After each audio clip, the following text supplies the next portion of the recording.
Hello and welcome to another edition of Coach's Corner, where Coach Dave Serrano and I spend some time talking with college coaches from around the country. We're getting into that time of the year, conference tournaments, and then after that we're talking regional, super regionals, and then the big city in Nebraska in late June. So today we're going to talk a little SWAC. A little Bethune-Cookman. Joining us today will be the head coach of Bethune-Cookman, who just recently in 2021 joined the SWAC. Jonathan Hernandez has been kind enough to join us during a busy week, preparing his team for conference tournament play. And we want to let parents know that it is okay to send your questions. Whether you're watching this at a later date, I will always forward them to the college coaches that Coach Serrano and I interview. And if you like what we are doing here, both David and I would appreciate sharing a little thumbs up, subscribing to the channel, and sharing this with some family and friends. But Jonathan, I want to say thank you to you for joining us, and welcome aboard to Coach's Corner. Thank you guys for having me. Appreciate what you guys do for the baseball community. And again, just thank you for the opportunity for allowing me to speak on behalf of our baseball program here in Daytona Beach at Bethune-Cookman University. I'm going to start there. That was actually my first question. And you're in a sweet spot, obviously for college baseball. You're in Florida, but that recruiting area is pretty fertile. As many of us know. Now, do you draw a lot from that area, or do you go outside of Florida for your recruiting purposes? I think for the most part, I'm originally born and raised in Hialeah, Florida, right by Miami. So, I coached high school there. I was able to start my junior college baseball career there in South Florida before I got the job here at Bethune-Cookman. So South Florida is definitely a rich area for talent in baseball.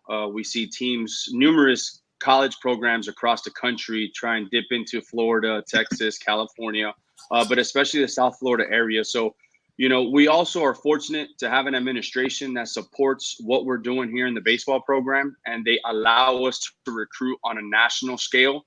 So not only do we have players from, Florida, Puerto Rico, we also venture out to the West Coast. We've had guys from Arizona, California. We have guys from the Midwest. We have guys from Ohio. We've had guys from North Dakota. We've gone to the Northeast. So it always helps when your administration supports your vision and what you're doing. And I think we're heading in the right direction. And they have only allowed for us to continue to recruit on a national level for a small school like us at Bethune-Cookman.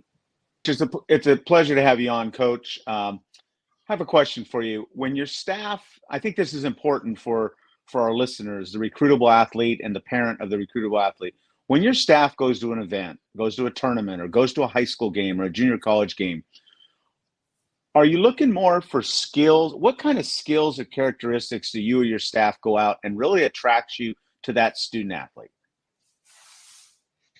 Well, I think at first we do have to identify, players that can play at this ability or at this level, have the ability to play at this level, at the Division I level. That's obviously something that we need to look for. But I think that we're always looking for a separator. If there is a game at 8 o'clock in the morning and there's a team that we're following or a player that we like to recruit, I have to make sure that we're on the field before anybody gets there to see how they get out of the car. How are they dressed? How are they present themselves? How do they interact with their teammates? Before the game even starts, because I think that college recruiters, again, we can tell if a player has the ability to play at our level, and if that's conducive for us. Well, now we got to see what the separator is.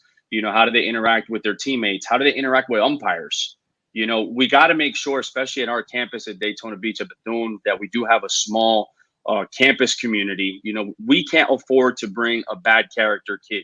We can't afford to, have someone that we feel is not going to represent our institution the right way on and off the field. So I think the intangibles of what that looks like, their character, their makeup, we'll spend a lot of time talking to high school coaches, not only on their team, but around the area to see how they were as a competitor. I think that that's something that a lot of student athletes must be able to understand that, yeah, we do contact your coach or your travel ball coach, but there's other contacts that we as coaches have to make in order to secure ourselves, knowing that we can trust X, Y, and Z player to represent our institution on and off the field.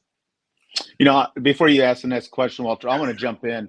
And Coach, you just solidified, you know, we've had a lot of very successful coaches on like yourself, and it's to a man in that when that question is asked, and I think people need to hear this, is that it isn't just about your ability that's going to be attractive to that college coach. It's everything else that matters. And, you know, as a former coach myself, yeah, you want talented athletes, but when you're with someone for 9, 10 months out of the season and they're on your campus and they're representing the jersey that you're wearing across your chest and where you're the leader of that whole thing, you want someone that you could trust on a daily basis in all facets, not just as a good player that can throw a good slider with 2 strikes or a guy that can hit a 3-run bomb late in the game.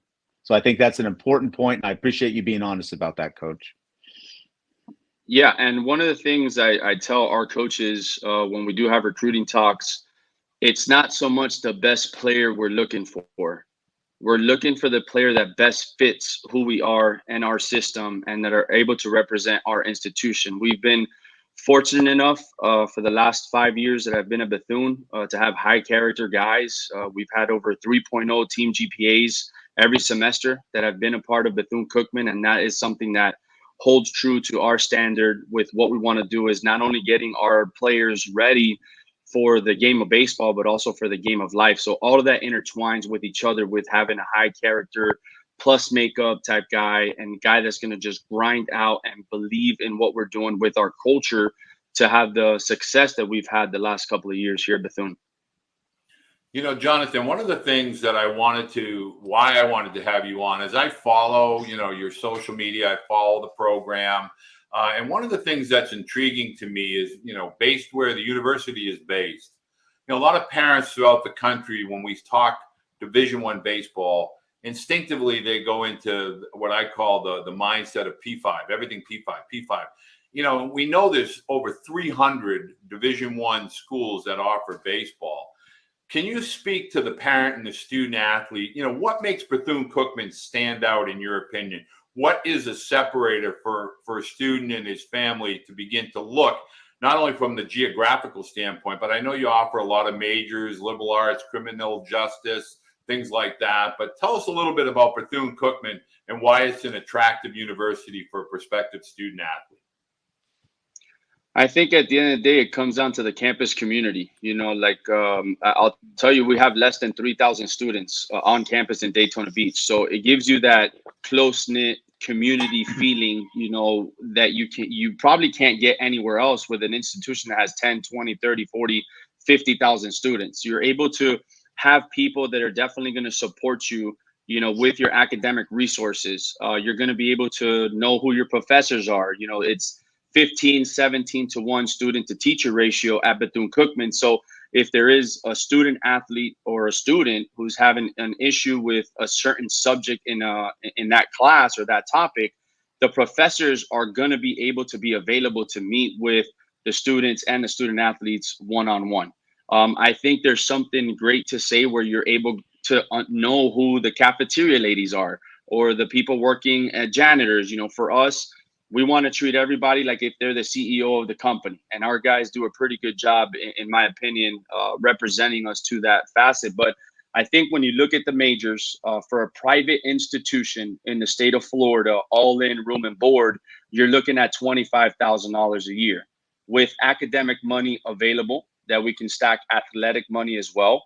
I think the history of Bethune-Cookman that's been open for over 100 plus years. And if it comes to baseball, everyone talks about facilities. Well, we're at Jackie Robinson Ballpark, which is a historic landmark site.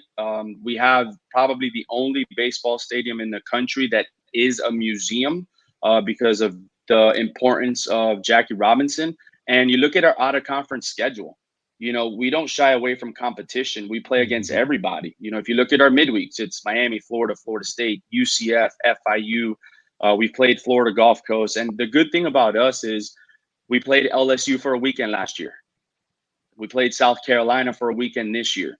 So we're very big on putting our kids in a situation where they have to be comfortable in an uncomfortable setting. And that sets us up for the long run. But at the end of the day, it all applies to life, because at one day, you know, all these student athletes, they're going to be fathers, they're going to be husbands, they're going to be role models in their communities. We have to be able to prepare them for the skills necessary to be successful in life as well. And I think all of that just comes into play with why someone should look into Bethune-Cookman University in Daytona Beach, Florida. Hey, Coach, you know, I don't like to use this word mid-major. I coached the majority of my career was at mid-majors, whether it was Cal State Fullerton, UC Irvine, or Cal State Northridge. What is the biggest fallacy, or maybe the biggest trap, that kids fall into when they walk on your campus as a freshman or as a JC transfer, thinking it may be a little easier because it's a mid-major? I mean, what's the biggest thing that you think affects kids from being successful right out of the gate, thinking that it's going to be easy at a place that isn't a Power 5? I think if they've had success at the previous, you know, if they were a junior college transfer and they had a ton of success, or if they were even a high school kid and had all the success and the individual accolades, as soon as they step foot on campus, especially here at Bethune, you're not going to get given everything. You know, one of the things that we tell our players is we have to think outside the box, because we can't afford the box. And that's a reality.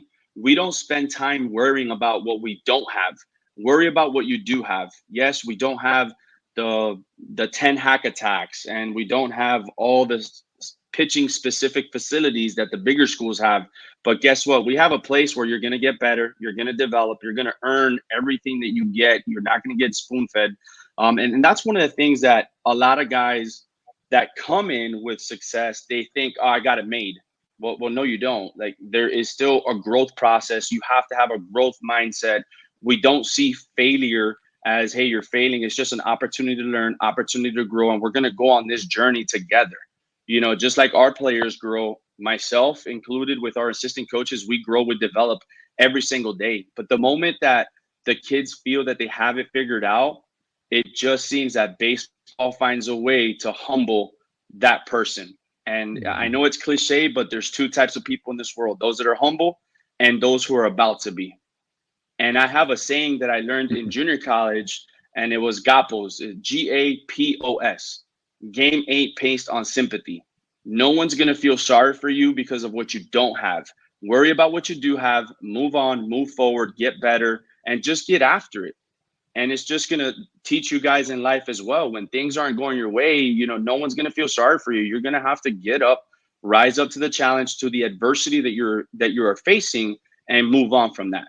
And those are the type of guys also that have had success, you know, for our program, guys that have dealt with adversity and they've overcome those adversities. And those dudes, they do very well in our program. Jonathan, can you tell the listeners, are you more of a high school driven recruiter? Are you looking more into the portal? And then lastly, the recent rule change with regard to, you know, not being allowed to talk to underclassmen until their junior year of high school. Is that advantageous for you at Bethune-Cookman? Does that level the playing field somewhat, allowing players to mature at the high school level and then all be recruited at the same time? So I'll actually start with the last question first. As far as not speaking to, you know, student athletes until their junior year, for us at Bethune, it never made sense for us to reach out or to speak to a freshman or a sophomore, because there's just no success there. You have late bloomers, you have players who develop late, they find themselves in a situation to get recruited. So for us, I think that this new rule is going to level out the playing field as much as it can. If you're talking about us recruiting high school driven, when I first got to Bethune, that was a point of emphasis for us. But after the pandemic and in 2021, we actually opted out of athletics. So this is really our second year post-COVID.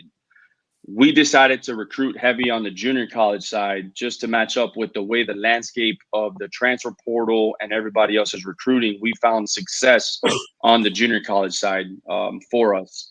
That does not mean that we stay away from the high school driven kid. We still recruit high school student athletes, but I think the success we've had the last 2 years without playing 2020 and 2021 has definitely been on the junior college side, on the recruiting side for us. Coach, you've been the head coach. This is your 5th season, and the game has changed over the last 5 years. My question to you is, being at a place like Bethune-Cookman, there could be some advantages to the transfer portal because you could get some kids back that had the limelights coming out of high school. But on the negative side, you could lose some of your best players to some Power 5 schools. Do you see the portal as an advantage or a disadvantage to a school like yourself? I think I'd be lying to you and the viewers if I say that it wouldn't hurt our program, because it definitely does. You have student athletes who do well and they feel that they can get an opportunity at the next, I guess, level, right? Power 5 or a better school, or however they want to see that. But for us, in all reality, it comes down to, do you want to be here? Yes or no? There's no pity party. If they decide to go in the transfer portal, that's their decision. They have to live with that decision. I don't. We know that we've done everything in our power to have them do what they need to do here in our program and provide them with the resources to be successful. But if they decide to choose that fate, once again, that's their decision.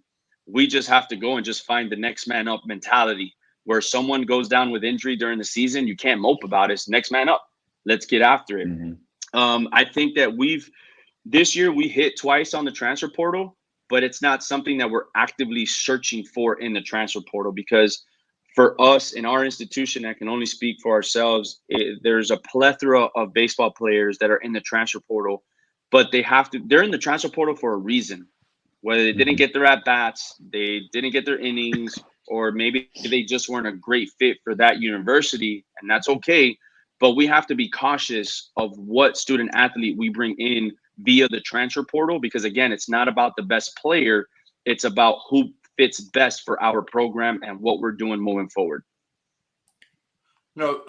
Jonathan, a hot topic that both Dave and I have discussed with a few coaches over the last few weeks is that the roster, with regard to the increase to 40 going forward, what does your fall roster look like? Is it greater than 50? Is it very competitive? Are you more sticking with your guys? Are you giving walk-ons a lot of opportunity? We speak with a lot of parents and a lot of student athletes, and one of their questions is, this new roster size to 40, what does it do to the walk-on, the real walk-on process at a school such as Bethune-Cookman? I think for us, we just stick with what's been successful for us. As we know, the NCAA has only 11.7 scholarships.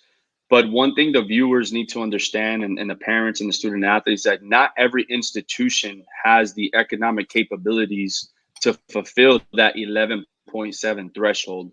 So we found success, getting high academic guys that, and I don't even like the term walk on. It's just not, you're a scholarship player or non-scholarship player. I don't like the term walk on. And we found success, having guys. I mean, at the end of the day, yeah, you want to make an investment to a student athlete that's going to be able to impact your program. But it's like everything, in my opinion, it's hit or miss. You can give a guy 30-40% scholarship and he doesn't pan out. And then you have the non-scholarship player who ends up being a second team or first team conference selection.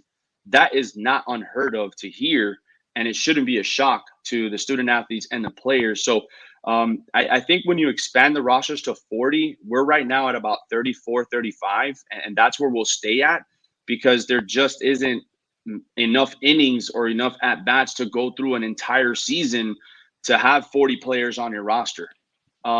So you're going with 40 overall, but then your travel roster is 27. Well, that's 13, 14 kids that you're saying, hey, you can't travel this weekend for X, Y, and Z reason, excuse me. So why would I go to 40 when I can keep it at 32 to 35 and just have maybe 5 or 6 guys, maybe some arms that through midweek that don't have to travel, or God forbid somebody gets hurt. But for me and for us here at our institution, we won't go more than 40 in the fall. I think for us, it just doesn't make sense. I love to hear that because Walter and I have gone back and forth on whether that's right or wrong. As you just explained, your travel roster is 27. The institutions I was at was the same. That means a 30-year team is staying home. When you travel on the road.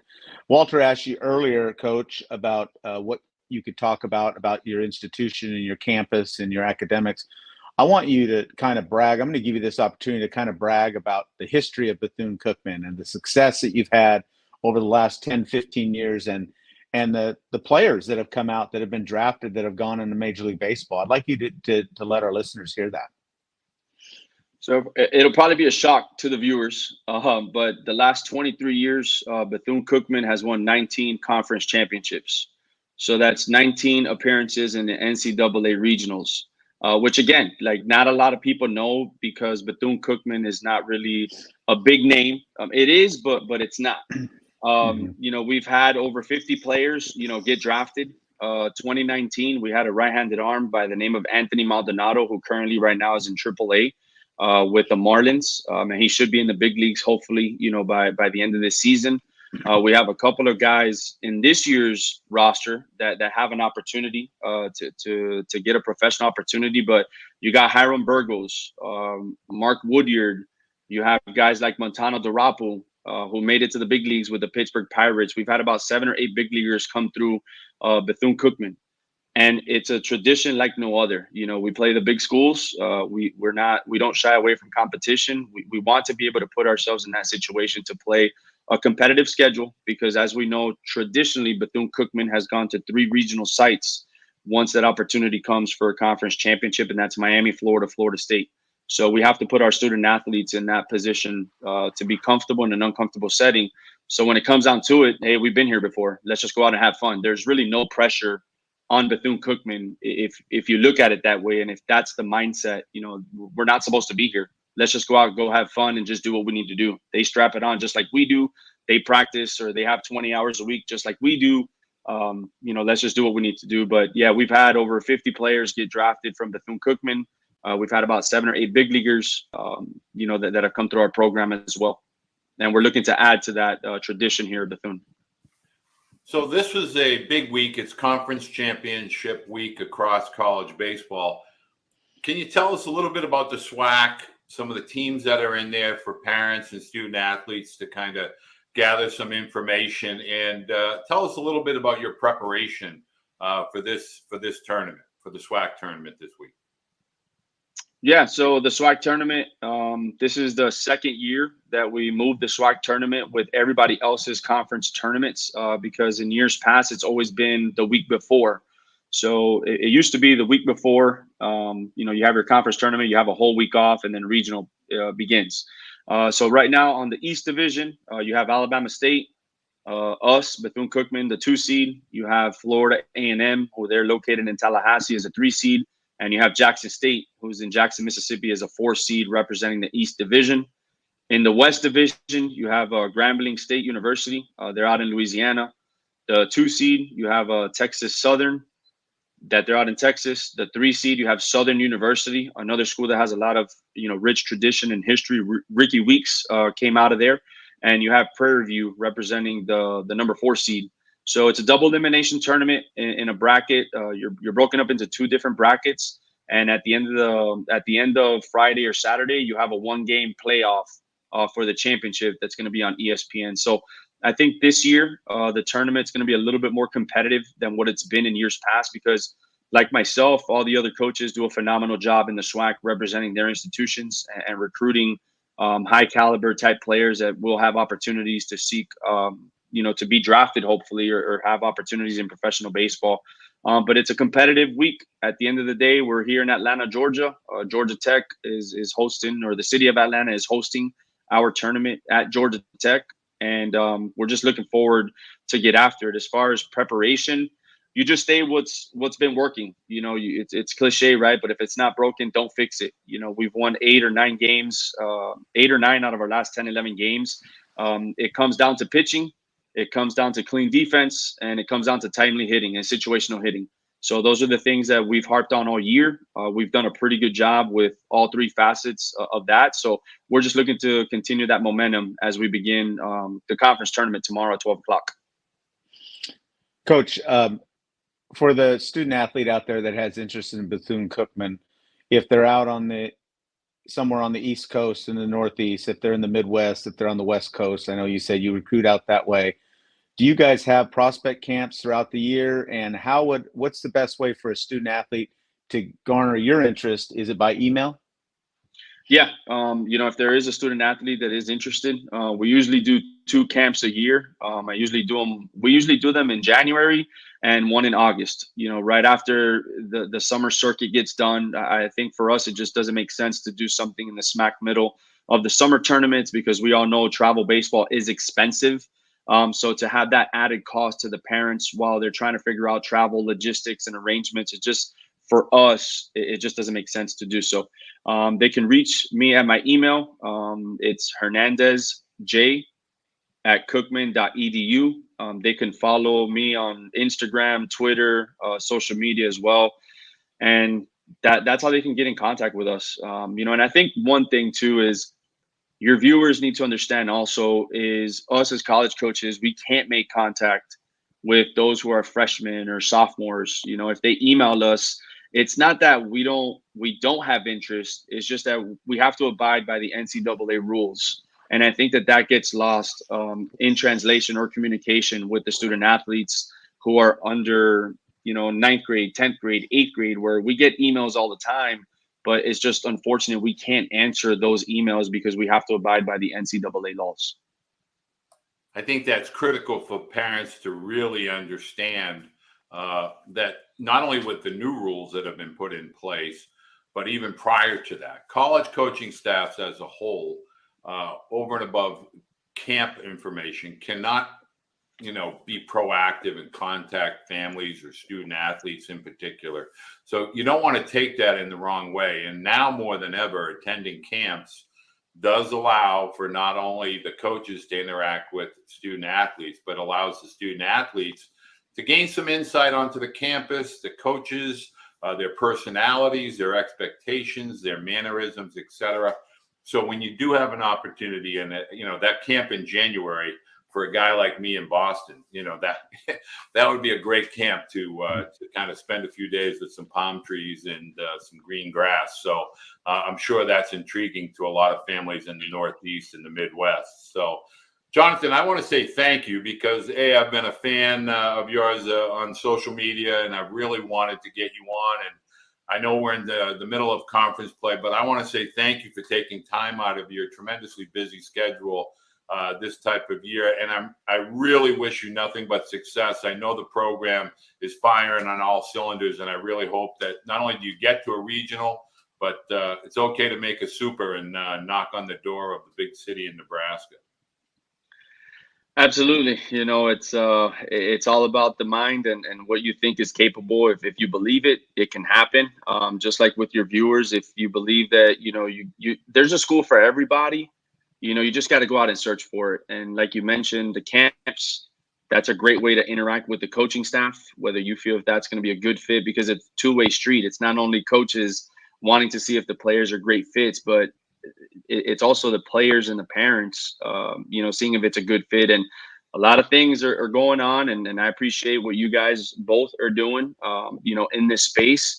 But the parents and players also have to understand that they do have the power in their own recruiting, process. And I think that they don't want to understand this, but you definitely do, because if you're a student that has 3, 4, 5, 6 schools that are on you, you're the one that's got to make the decision. So you have the power. Take ownership of your own recruiting process and don't worry about what anybody else is doing. Just focus on you, and everything will get aligned the way that, hopefully you would want it. So I thank you guys and appreciate it. And Coach, I want to say this in closing. I love that what Walter and I are doing, but I think what's more important is that, I know who you are. I had never talked to you before, probably ran into you by you at the convention, but I have boys of my own. Their eligibility's up. But just to hear your philosophies and your thoughts of how you run your program are so vital to anyone that hears this. Because it isn't just the school you're going to, it's the men you're playing for. And as a parent and as a former coach myself, that is more important than how much they can teach you as a hitter or you as a pitcher. It's how they're going to lead you into life. And anyone that's listening that will listen to this podcast or this video, if you don't walk away and realize that Coach Hernandez is a top flight guy that has things in place and he's all about the players, then you're not listening to the right stuff. So I commend you, Coach. I love your philosophies, and I wish you the best of luck as you move forward. Thank you very much. I appreciate it. I'm humbled by your words, and it means a lot coming from a guy like you with your experience. And thank you once again. Anything I can do to help out, please, reach out. And if anyone has questions, I'll be for sure to answer them. Well, we're going to make sure we put all of Coach Hernandez's social media contact information, his email address, so that you, as a family or a prospective student athlete, can reach out to Coach Hernandez directly at Bethune-Cookman. Coach, best of luck in the conference tournament, and thank you again so much for joining us. Thank you. You're welcome.